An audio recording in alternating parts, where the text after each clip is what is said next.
ये हैं दुनिया के वो 5 बड़े वैज्ञानिक जिन्होंने कुरान से प्रभावित होकर इस्लाम कबूल कर लिया। इन वैज्ञानिकों ने कई सालों तक नासा और स्पेसएक्स जैसी संस्थाओं में अपनी सेवाएं दी। कुरान के वैज्ञानिक दृष्टिकोण को सामने लाने में इन सभी वैज्ञानिकों का बड़ा योगदान रहा। इस्लाम कबूल करने वाले 5 वैज्ञानिकों की लिस्ट में पहला नाम विलियम कीथ मूर का आता है।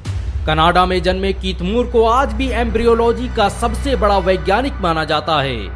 इन्होंने सालों तक टोरंटो यूनिवर्सिटी में एनाटॉमी और सेल बायोलॉजी के प्रोफेसर के रूप में अपनी सेवाएं दी। प्रोफेसर विलियम कीथ मूर पूरी जिंदगी इंसान के पैदा होने और मां के पेट में उसके बनने की प्रक्रिया पर शोध करते रहे। लेकिन एक बार 1980 में उन्हें सऊदी अरब की किंग अब्दुल अजीज यूनिवर्सिटी में लेक्चर देने के लिए बुलाया गया। सेमिनार के दौरान जब उनके सामने इंसान के बनने और पैदा होने से संबंधित कुरान की आयतें पढ़ी गई तो वो हैरान रह गए। उन्हें यकीन नहीं हो रहा था कि इंसानों के पैदा होने और बनने के जिस तरीके को वैज्ञानिक आज खोज पाए हैं उसे कुरान ने 1400 साल पहले ही बयान कर दिया था। सऊदी अरब से वापस आने के बाद कीथ मूर ने कई सालों तक कुरान का मुताला किया और फिर इस्लाम कबूल कर लिया। उन्होंने अपनी किताब द डेवलपिंग ह्यूमन में यहाँ तक कह दिया कि कुरान में भ्रूण विज्ञान के बारे में जो कुछ भी लिखा है उसे कोई इंसान नहीं लिख सकता। विलियम कीथ मूर ने विज्ञान के क्षेत्र में कई आविष्कार किए। उनके योगदान को देखते हुए कनाडा, अमेरिका और इंग्लैंड की सरकारों द्वारा उन्हें कई अवार्ड से सम्मानित किया गया। इस्लाम कबूल करने वाले 5 वैज्ञानिकों की लिस्ट में दूसरा नाम मोरिस बुकाय का आता है। ये वही मोरिस बुकाय थे जिन्होंने मिस्र के फिरौन की लाश का पोस्टमार्टम किया था। इन्हें आज भी फ्रांस के इतिहास का सबसे बड़ा सर्जन माना जाता है। इनकी लिखी किताबें आज अमेरिका और यूरोप की बड़ी बड़ी यूनिवर्सिटियों में पढ़ाई जाती हैं। 1980 के दशक में जब फ्रांस ने फिरौन की लाश रिसर्च के लिए मंगाई तो उसकी जिम्मेदारी मोरिस बुकाय को ही सौंपी गई थी। मोरिस बुकाय ने रिसर्च के दौरान फिरौन की लाश पर लगे नमक से साबित किया कि इसकी मौत समंदर में डूबने से हुई है। लेकिन वो ये देखकर हैरान रह गए कि जो बात उन्होंने अब रिसर्च से साबित की है उसे कुरान ने बरसों पहले बता दिया था। मोरिस बुकाय यकीन नहीं कर पा रहे थे कि फिरौन के डूबकर मरने और लाश के बच जाने का जिक्र कुरान में पहले ही मौजूद था।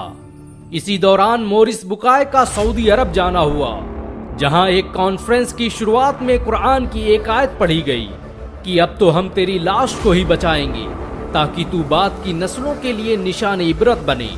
अगरचे बहुत से इंसान ऐसे हैं जो हमारी निशानियों से गफलत बरतते हैं। इतना सुनना था कि मोरिस बुकाय मारे जोश के चीख पड़े और भरी महफिल में खड़े होकर सबके सामने ऐलान कर दिया कि मैं आज ही इस्लाम कबूल करता हूँ और अल्लाह की किताब कुरान पर ईमान लाता हूँ। फ्रांस वापस जाने के बाद मोरिस बुकाय ने लगातार 10 सालों तक कुरान और विज्ञान पर शोध किया और साबित किया कि कुरान की एक भी आयत साइंस के सिद्धांतों से नहीं टकराती, बल्कि साइंस आज जो कुछ भी बयान कर रहा है कुरान ने उसे हजारों साल पहले ही बयान कर दिया था। इस्लाम कबूल करने वाले 5 वैज्ञानिकों की लिस्ट में तीसरा नाम ई मार्शल जॉनसन का आता है। 1930 में अमेरिका के फिलाडेल्फिया में जन्मे जॉनसन ने अपनी पूरी जिंदगी भ्रूण विज्ञान को समझने और इंसान के पैदा होने के सिद्धांत को जानने में लगा दी। जॉनसन उन वैज्ञानिकों में से थे जिन्होंने विलियम कीथ मूर के साथ सऊदी अरब के किंग अब्दुल अजीज यूनिवर्सिटी में कुरान पर रिसर्च का काम शुरू किया और फिर इस्लाम कबूल कर लिया। उन्हें सऊदी अरब ने 1982 में कुरान और विज्ञान पर शोध करने वाली कमेटी का सदस्य भी बनाया और इन्होंने अपनी रिसर्च से साबित किया कि कुरान ने एक खून के लोथड़े से बच्चे के बनने और फिर उसके हड्डी में तब्दील होने और फिर हड्डियों पर गोश्त चढ़ने की जिस प्रक्रिया को बयान किया है उसे जानने में विज्ञान को सैकड़ों साल लग गए। जॉनसन के मुताबिक भ्रूण विज्ञान से संबंधित कुरान में जो कुछ भी बयान किया गया है उसे यकीनन पैगंबर मोहम्मद सल्लल्लाहु अलैहि वसल्लम तक अल्लाह के जरिए भेजा गया था। इस्लाम कबूल करने वाले 5 वैज्ञानिकों की लिस्ट में चौथा नाम टी विद्या प्रसाद का आता है। इनका जन्म 1940 को गुयाना के पोर्ट मोरेंट में हुआ था।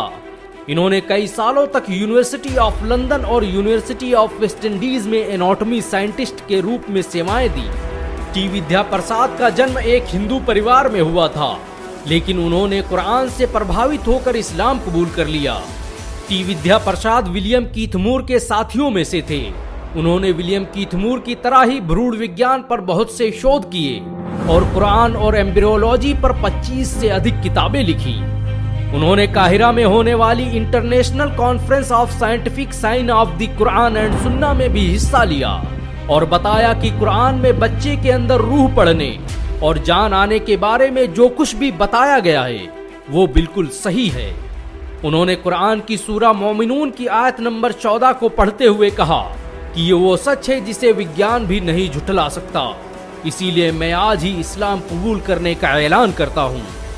इस्लाम कबूल करने वाले 5 वैज्ञानिकों की लिस्ट में 5वां नाम आर्थर एलिसन का आता है।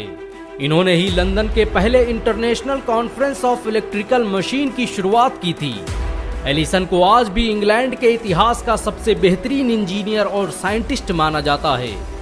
1985 के दौरान काहिरा में मेडिकल इमिटेबिलिटी ऑफ द कुरान के विषय पर जब पहली इंटरनेशनल कॉन्फ्रेंस का आयोजन किया गया तो उसमें पश्चिमी देशों के बड़े बड़े वैज्ञानिकों ने शिरकत की और इन्हीं में एक नाम था डॉक्टर आर्थर एलिसन का। आर्थर एलिसन ने कुरान की सूरा जुमर आयत नंबर 42 पर अपना रिसर्च पेपर पेश किया और बताया कि नींद के दौरान कॉन्शियसनेस की जिस थ्योरी पर विज्ञान आज पहुंचा है, कुरान ने उसे बरसों पहले एक लाइन में ही बयान कर दिया था। कॉन्फ्रेंस के खत्म होने से पहले आर्थर एलिसन स्टेज पर गए, माइक हाथ में लिया और अपने मुसलमान होने का ऐलान कर दिया। अशहदु अन ला इलाहा इल्ला अल्लाह व अशहदु अन्न मुहम्मदन रसूल अल्लाह। इस्लाम कबूल करने के बाद उन्होंने अपना नाम अब्दुल्ला एलिसन रखा और पूरी उम्र कुरान और साइंस पर रिसर्च करते रहे।